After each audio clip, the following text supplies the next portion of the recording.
दादी के हाथों का जादू और खुशबू से महकता घर, माँ की मुस्कुराहट और खाने की सुगंध। MDH गरम मसाला, क्योंकि हर रिश्ता है स्वाद से जुड़ा। पोलैंड को लेकर रूस नेटो में तनाव गहराता जा रहा है। नेटो के फाइटर जेट की पोलैंड में गश्त जारी है।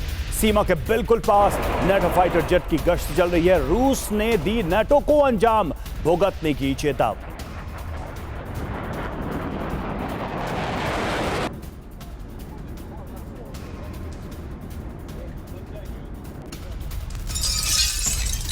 और देखिए, अहम खबर है, पोलैंड का रुख भी बहुत अग्रेसिव नजर आ रहा है, आक्रामक नजर आ रहा है। पोलैंड सीधे सीधे रूस को धमकी देता नजर आ रहा है। पोलैंड के राष्ट्रपति करोल नवरोकी ने रूस को एटमी धमकी दे डाली है। कहा है कि राफेल से दागे जा सकते हैं एटमी हथियार, रूस पोलैंड को आक्रामकता ना दिखाए, ये करोल कह रहे हैं। पोलैंड के आसमान में राफेल की गश्त जारी है।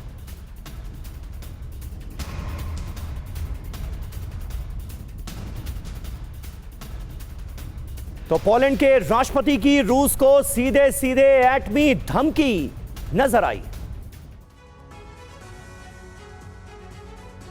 और अब आपको बताते हैं कि पोलैंड में किस देश का कौन सा लड़ाकू विमान और हेलीकॉप्टर आज की तारीख में पहुंच चुका है, गश्त कर रहा है। रूस नेटो देश दरअसल आमने सामने नजर आ रहे हैं। कैसे, आप ये देखिए, पोलैंड में नेटो के फाइटर।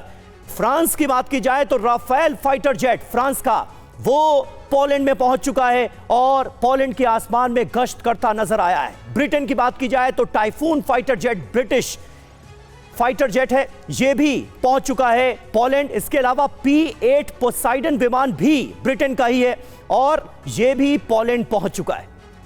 और देखिए, चेक रिपब्लिक के कौन कौन से वेपन्स हैं इस वक्त। Mi-171 इस वक्त हेलीकॉप्टर जो है वो यहां पर मौजूद है। और नेटो का इसमें प्लान क्या है, ये जो तैनाती है इसको लेकर, तो पोलैंड के आसमान में लड़ाकू विमानों की गश्त लगातार चल रही है। सीमाई इलाकों तक वो मूव करते हुए दिखाई दे रहे हैं और संभावित हमले का जवाब देने के लिए गश्त कर रहे हैं। आशंका है कि कभी भी हमला हुआ तो उसका जवाब हम दे पाएंगे।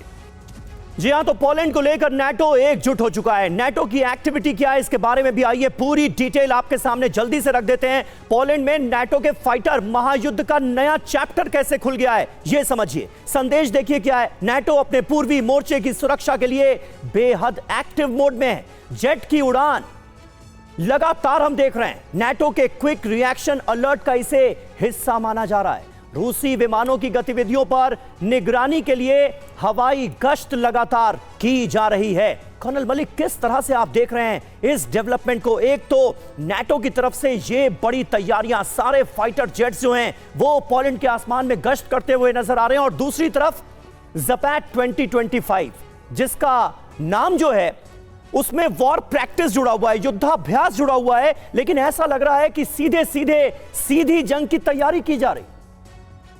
Thank you Sameer. जो ज़पैट जो युद्ध अभ्यास चल रहा है, पहली बात तो ये एक एनुअल प्रैक्टिस है जो कि बेलारूस और रूस कंडक्ट करते आए हैं। आज की डेट में ये इसलिए ज़्यादा कंसर्न रखता है कि इसके अंदर वो सब चीज़ें, वो सब लेसन्स जो पिछले 3 साल से दोनों के बीच युद्ध चल रहा है, वो लेसन लर्न इसमें इनकॉर्पोरेट किए गए हैं। और दूसरा इसका डायमेंशन ये है कि इसके अंदर जो TU सीरीज के जो बॉम्बर्स हैं रशिया के, उनकी प्रैक्टिस रिहर्स किया गया है। उनसे बेसिकली क्या है, ये माना जाता है कि they are expert in delivering the nuclear devices. लेकिन आज की डेट में न्यूक्लियर डिवाइसेस ठीक है, दे आर डेटरेंट, बट मुझे नहीं लगता कि कोई भी राष्ट्राध्यक्ष इतनी बड़ी बेवकूफी करेगा। नहीं सर, लेकिन युद्धाभ्यास का जो मैंने जिक्र किया, इतिहास इसका भी तो गवाह रहा है कि युद्धाभ्यास के नाम पर, वॉर प्रैक्टिस के नाम पर सैनिकों का, हथियारों का, फाइटर जेट्स का पूरा जमावड़ा किया गया और दुश्मन देश पर हमला कर दिया। जी, ये बिल्कुल सही है। युद्धाभ्यास होते ही इसलिए हैं कि उनसे लेसन्स लग के हम अपनी टैक्टिक्स को होन करके उनको एक्सपर्टीज देके और अपने युद्ध में उसको तब्दील करें। ये बात सही है कि इसमें रूस जो अपने हथियारों का इस्तेमाल कर रहा है, अपने प्रैक्टिस कर रहा है, और इवन अमेरिकन या यूरोपियन रिप्रेजेंटेटिव को उनको भी डेमोस्ट्रेट कर रहा है, ये उनको करेगा। और एक तरह से देखा जाए, इसका दूसरा ये है कि ये एक उसकी प्रेशर बिल्डिंग टैक्टिक्स भी है। ये संदेश साफ साफ दे रहा है कि अगर नेटो या यूरोपियन कंट्रीज आते हैं जो कि आज इनडायरेक्टली इन्वॉल्व हैं। वो आज से नहीं, वो पिछले 3 साल से इस युद्ध के पीछे इन्वॉल्व है। अमेरिका इन्वॉल्व है। एक्चुअली इस प्रॉब्लम को जो जड़ में है अमेरिका और यूरोपियन कंट्रीज है, बिल्कुल, नेटो कंट्रीज हैं। आज भी वो अपनी इस बात से पीछे नहीं हट रहे हैं और इस चीज को एक दीवार बनाने की कोशिश कर रहे हैं, यानी कवर फायर देने की कोशिश कर रहे हैं कि देखिए रशिया अपने आप को तैयार कर रहा है तो हम क्यों नहीं तैयार करें। बिल्कुल बिल्कुल। एक और एस्पेक्ट इसमें बताऊं, जी, सारा झगड़ा एनर्जी रिसोर्स को लेके और अमेरिका की चौधराहट को लेके है। इस बात को लेकर के अमेरिका पहले डायरेक्ट कर रहा था, अब इनडायरेक्ट कर रहा है। सारी इंफॉर्मेशन इंटेलिजेंस गैदरिंग ठीक है, यूरोप से ज्यादा अमेरिका कर रहा है। ठीक है, लेकिन इसमें पहला कॉन्फ्रंटेशन तो ऐसा लग रहा है कि यूरोपीय देशों के साथ ही होगा अगर ये लड़ाई यूक्रेन से आगे बढ़ती है तो। दादी के हाथों का जादू और खुशबू से महकता घर, माँ की मुस्कुराहट और खाने की सुगंध, MDH गरम मसाला। क्योंकि हर रिश्ता है स्वाद से जुड़ा।